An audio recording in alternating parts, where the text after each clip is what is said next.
The Great Salt Lake in Utah has also dropped to its lowest level on record. The lake's surface water elevation fell to 4,190 feet over the weekend. That's below the previous record low set back in July of last year.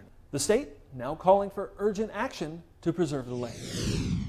From a derecho to triple-digit heat, it's been a week for weather. Meteorologist Matt Yurosavik joins us with a look ahead. And Matt, parts of the country seeing some rain this past week, but was it enough to impact the areas where a flash drought has been developing?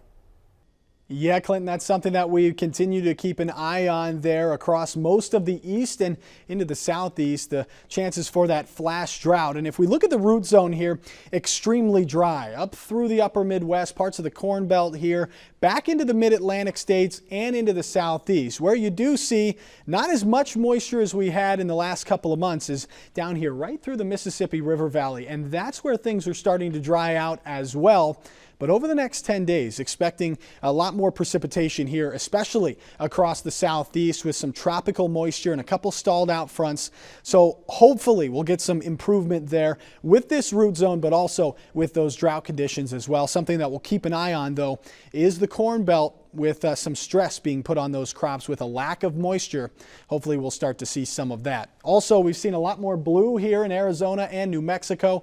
Still very dry, though, through most of the west and then the Pacific Northwest, doing very well right now, but we'll continue to keep an eye on that. So here's a look at that drought monitor released on Thursday, and you can see those drought conditions continue to grow in the east. Meanwhile, much of the same in the west. Haven't seen much worse conditions there in the west, but also haven't seen much improvement in the last month either. So something that we'll continue to keep an eye on.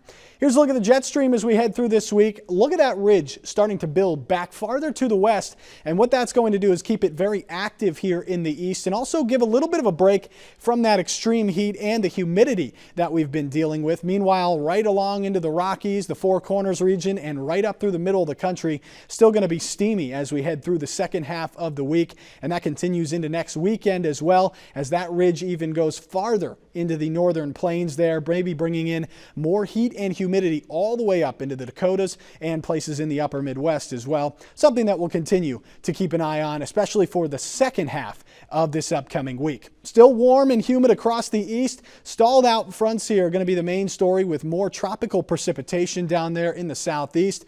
Storm system moving into the Great Lakes could bring some much needed rain there, and then some more scattered showers and thunderstorms in the afternoon heat there in the Four Corners region. Meanwhile, high pressure in control for most of the southwest, especially, or the northwest, especially as we head into Wednesday. Still some of those isolated storms in the afternoon there in Arizona, New Mexico, and then another front crossing to the east, and that's going to bring another chance for some rain. And then heading into Friday, notice that rain doesn't go very far. Those stalled out fronts keeping around that tropical precipitation.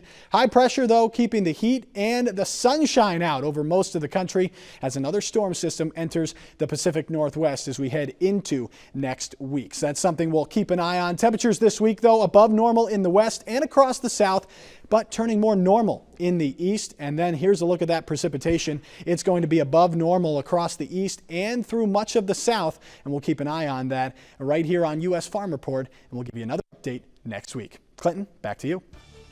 All right, thanks, Matt. Markets spent the week battling weather and recession fears. Farm Journal's Michelle Rook digs into the action next.